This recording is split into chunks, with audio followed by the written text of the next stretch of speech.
Hello everyone and welcome to the Melbourne Traditionalist episode 66. I'm going to be talking about a few things today. I'm going to start talking about the channel, then I'm going to talk about the SAS scandal, I'm going to talk about the South Australian lockdown, and then finally talk about the US election and the shenanigans that are still going on. So let's start with the channel. This week I came very close to deciding that I'm not going to do the podcast anymore. And yesterday I actually told a number of people that I was not going to do the podcast anymore, as in this episode would be the last one. Although I would still have content to put up and something would go up every day for at least a year. As I have articles that I've already written and, they can be read out, recorded, and put up on YouTube. And, if I get a small audience for that, well, that's all right. But the podcast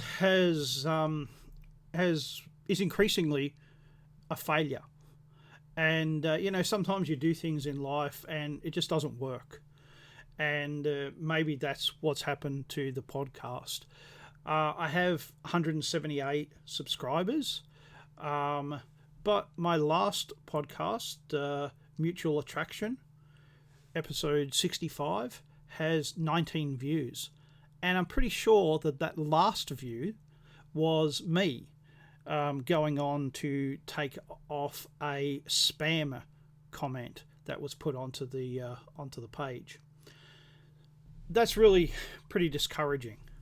And, it's more than a month since I had even 50 views on something I've put up. It's more than 4 months since I got over 100 views, and that was the Deep State episode. And it is 6 months since I have had more than 178 views, which is the amount of subscribers I've got, and that was for the Black Pill episode. And I go back to the very first episode and it was more than 200. Now, I expected that it would start high and go down because, people would go, oh, what's this? And they'd have a listen and then they'd say, oh, yeah, this sounds good, or no, this isn't for me. And, so the numbers would drop off, but then in time they would come back. But what has instead happened is that the number of views has just gone lower and lower and lower. And, and some weeks it's easy to do a podcast and other weeks it's a real struggle. And I just think to myself, for 19 views, I'm not convinced that it's actually a worthwhile use of my time. Which is a very disappointing thing to say. And then today I've been thinking about things and I thought, well, actually there's some topics that I would like to talk about. I'd like to talk about the first age of globalization. I'd like to talk about socialism and communism in the 20th century. And then I'd like to talk about the second age of globalism, which is the age that we're in now. So, there's 3 episodes. So I guess it will go on for a little while, but I must say I am finding it very discouraging. I know that it's YouTube's algorithms. I know that they're not necessarily discriminating against me, but they are discriminating in favour of corporate companies and corporate enterprises, and they're basically trying to make as much money as they can. Because YouTube doesn't make money. Like all of these big tech companies, they actually drain money.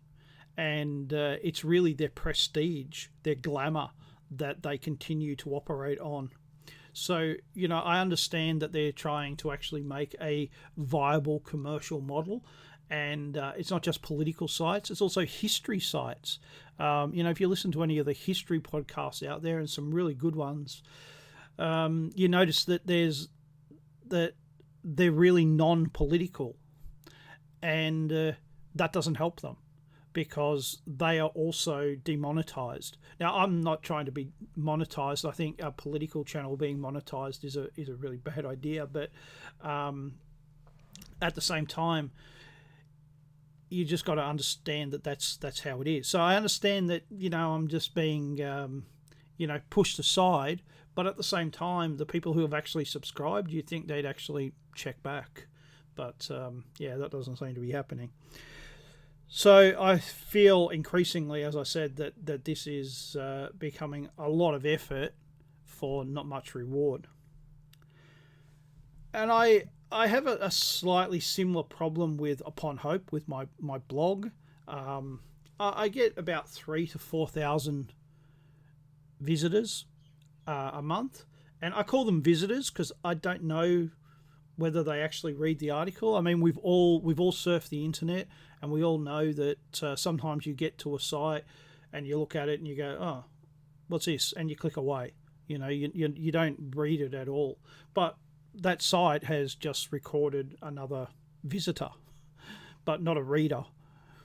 So you don't know how much people consume the content that they actually go onto. But I've when was it? It was June, crossing over to July 2019. In June, and in probably the 2 years before that, nearly all of my articles had over 100 visitors. And I noticed that once July came, that those numbers were really cut. And that's continued.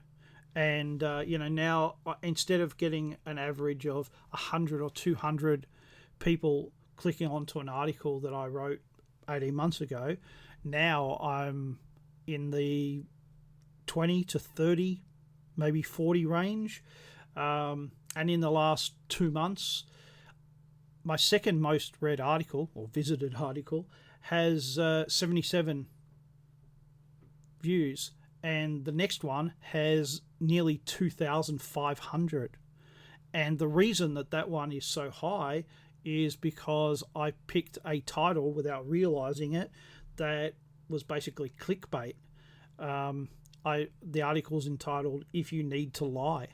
So a lot of people have gone there and become very disappointed. But because the article's about liberalism, it's not about how to lie. All right, well, I've spoken quite a lot about the channel. Let's move on. The SAS scandal. Well, there has been a report released this week called the Brereton Report that talked about an investigation that took place over 4 years about the SAS in Afghanistan, the Australian SAS, and there is now allegations that 39 Afghan civilians were murdered by the Australian SAS, and that 19 members of the SAS regiment, current and former, are under investigation for having committed war crimes. Now, this isn't one incident. This is a number of incidents over, probably 30 or 35 incidents over a number of years. But the response to it has been quite remarkable, and I must say, quite appalling. Now, first of all, if the allegations are true, that is appalling. Our soldiers are supposed to be professionals, and that's not how professionals conduct themselves. And I tell you, they get paid a lot of money. People, I saw a meme on Facebook a day or two ago talking about, how soldiers were underpaid, and that may have been true once, but it sure ain't true anymore. They get paid a lot of money, and in fact, I think that's one of the reasons that leads to a lot of the suicides and attempted suicides and so forth, is that when you're paid $70,000, $80,000, $90,000 a year, and then you leave the army, where are you going to find a job that pays that much? It's a really, really big come down. especially when they're on operations and they get all these allowances that military personnel get, and of course it's a big come down from that. But everyone who's anyone in Canberra, the Prime Minister, the Chief of the Defence Force, Chief of Army, Opposition Leader, former Prime Ministers, the Governor General, they've all had their thing to say, and they're all appalled and disgusted. And I wanted to read a part of the Chief of Army's statement. This is his public statement that he made on the 19th of November 2020. So I'm not going to read all of it, but I'm going to read the pertinent parts. As the Chief of Army, I also directed the removal of the title 2 Squadron Special Air Service Regiment from the Australian Army's Order of Battle. Although the incidents outlined in the inquiry occurred across the regiment, the report has made it clear that there was a nexus of alleged serious criminal activities in 2 Squadron Special Air Service Regiment at a point in time. This alleged grave misconduct has severely damaged our professional standing. This action reflects no judgment on the current members of 2 Squadron Special Air Service Regiment, but we all must accept the wrongdoings of the past. Current members of the squadron will be reassigned to other subunits within the regiment. A deliberate implementation plan will be developed to support this. As the Chief of Army, this is not a decision I have taken lightly. The issues in the inquiry report are so shocking that a clear message is required. It's important that we learn from this experience and begin the healing process so we can focus on the future. This must never be allowed to happen again, anywhere in our army. Our professional demands we must always operate lawfully, ethically, and responsibly, even in the most complex and challenging environments. Future generations will be reminded of this moment in our military history from the gap in our squadron numbering system. Now, I actually have a problem with this, and this is the problem. The report has made it clear that there was a nexus of alleged serious criminal activities.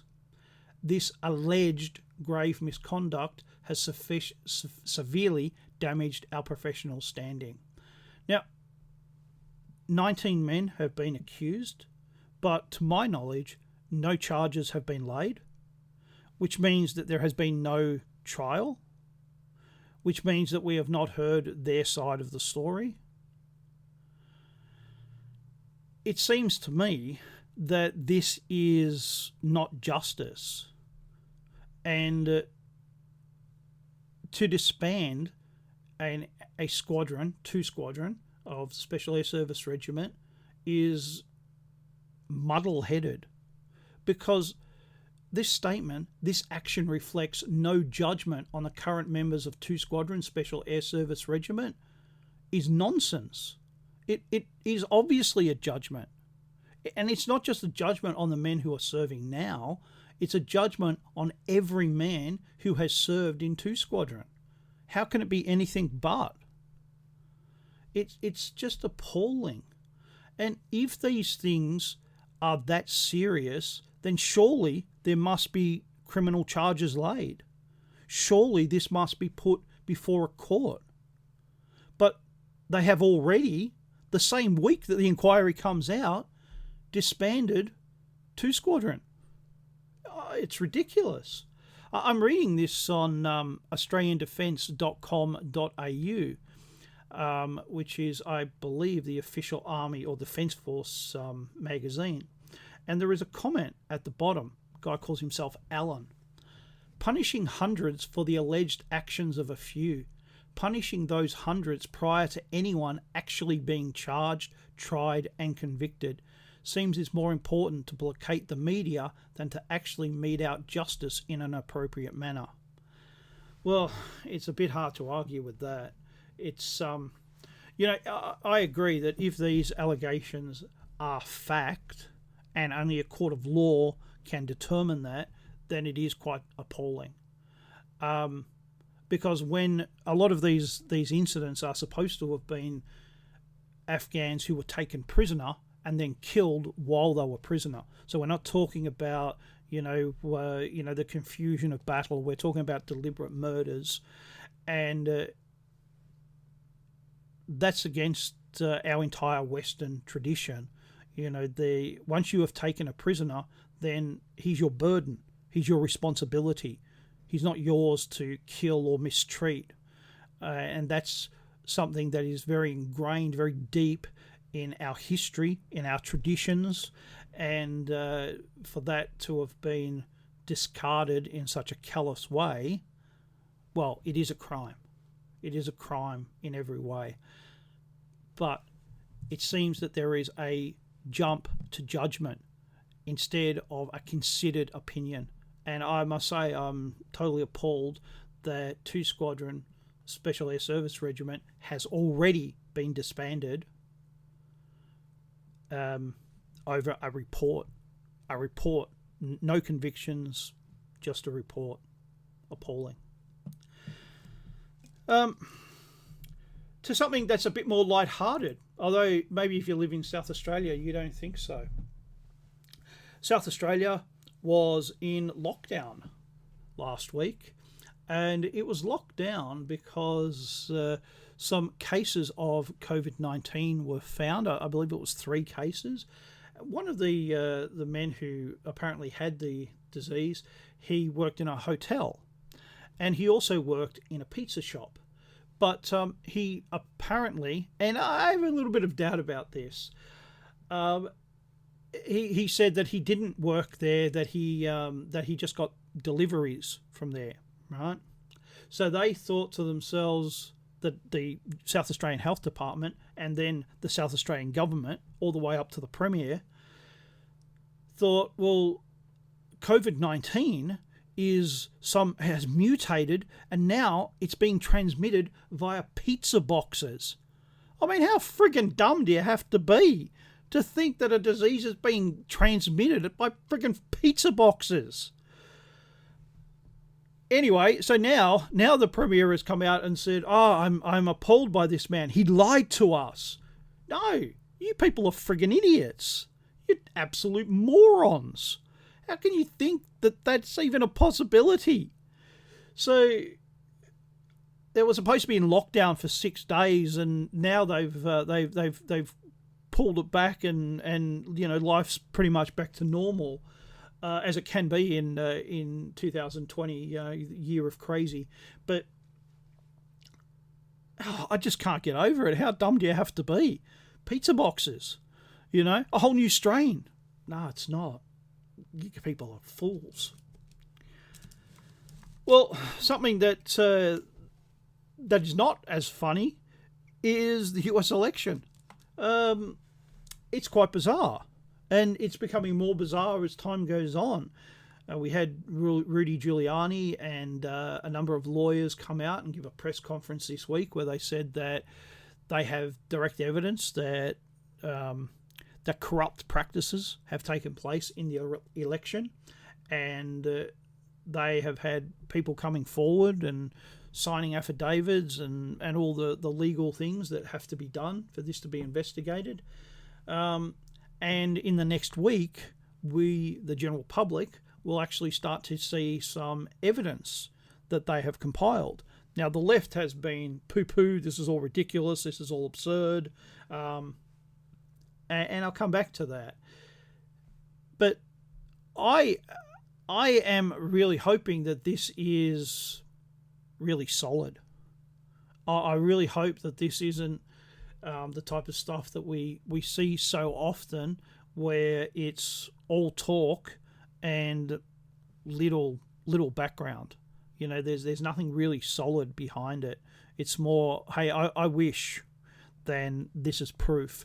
And to be honest, to win this election, for Donald Trump to remain president, it has to be really solid evidence. It can't be wishy-washy stuff that nobody's quite certain whether it is or not.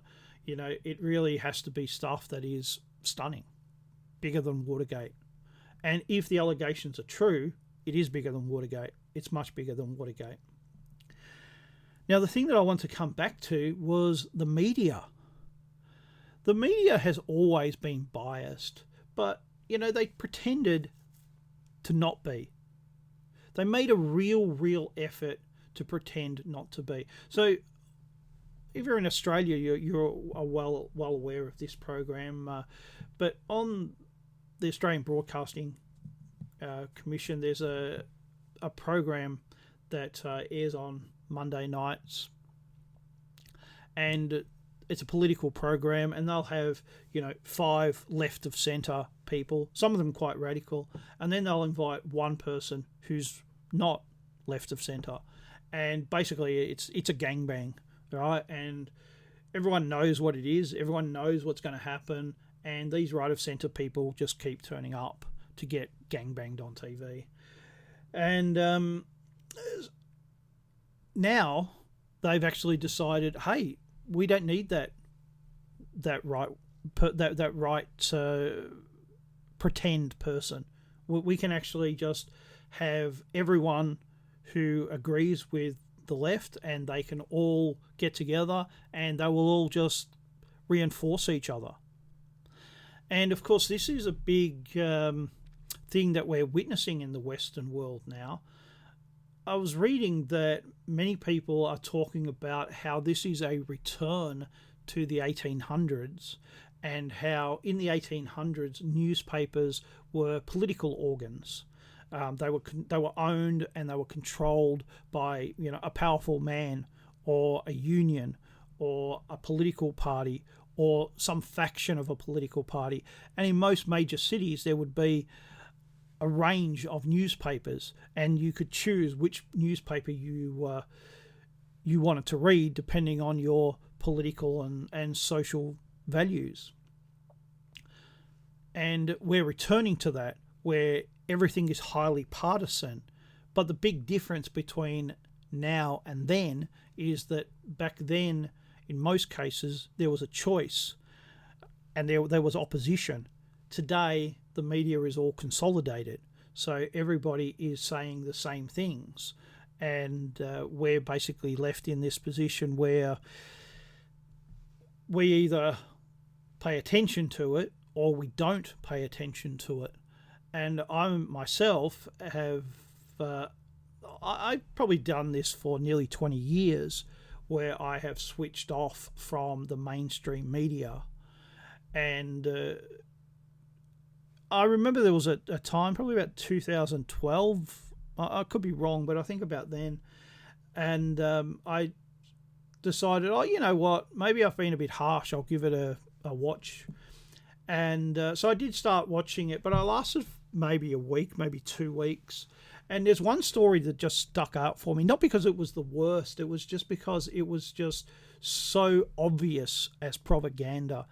And it was a local news story in Melbourne. A girl was playing Australian rules football, and she'd played X amount of games. And she was the first girl to have played this many games. And so, yeah, it's a story. I don't dispute that. It's a story. But it's not a 5-minute story on a half-hour news program, which is what it was. And boys, hundreds, maybe thousands of boys had reached this milestone. And the only thing that made it newsworthy was that a girl had done it. So, yeah, mention it, Say, good on you, because it's an achievement. But it was just on and on and on. And I was like, this just symbolizes why I stopped watching and why I stopped watching the second time. And to be honest, I get most of my news from Facebook. And most of the people there are right of centre. And I watch the stories that they put up. I let them do the filtering so I don't have to. And that the media is just getting worse. And unlike in the past, where it pretended that it was actually fair and balanced when it absolutely was not, now it's not even pretending. And I don't see that getting better. I just see that getting a lot worse. And the final topic for today is that Victoria is easing its COVID-19 restrictions. Now, Bunnings is a supermarket, not a supermarket, a hardware store, an institution in Australia, and we've had the Premier, Dictator Dan, tell us that we don't have to wear masks outside anymore. So that's great, but we have to wear masks indoors, which is a bit bizarre. And then our favourite things at Bunnings are sausage sizzles. So you said if you're in line waiting for a sausage, then you have to socially distance. All right. He says, but if you can't, then you should put your mask on, even though it's outdoors. And it's just the same nonsense over and over again about how they've got to put restrictions on us just for the sake of it, and that they pretend that this is science. And I must say, science has taken quite a hit, in my opinion. Now, at the moment, there was a 2-person limit on visitors to your house. Only 2 people could visit, and now it's 15 visitors a day. All right, so that's 15 people in total. And then from December 13th, that will increase to 30 a day. So at Christmas, you can have 30 people at Christmas, but that doesn't mean you can have 30 people at lunchtime and 30 people at dinner. No, because that would be 60 people. I mean, it's just absurd. It's continuing to be absurd. And the most absurd thing about this is that the Premier himself gave that exact description, that 30 people per day, not at a time. Right? But if they all turn up at the same time, that's all right. But if one person, if they all leave and one more person turns up, you have to turn them away. You can't have 31 people in your house in a day. The only sensible thing that I've heard that the New South Wales Premier was saying that we have to live with COVID. We have to learn to live with it, and there shouldn't be any more lockdowns or border closures, to which I say, hear. The only good thing about COVID-19 has been that it has ended immigration. That's fantastic. And I wish we could keep that one thing and get rid of all the others. Oh, so much I wish that. Well, thank you for listening, and I will have another podcast next week on the first age of globalism, and hopefully that'll be interesting. All right, everyone, have a good week. Bye-bye.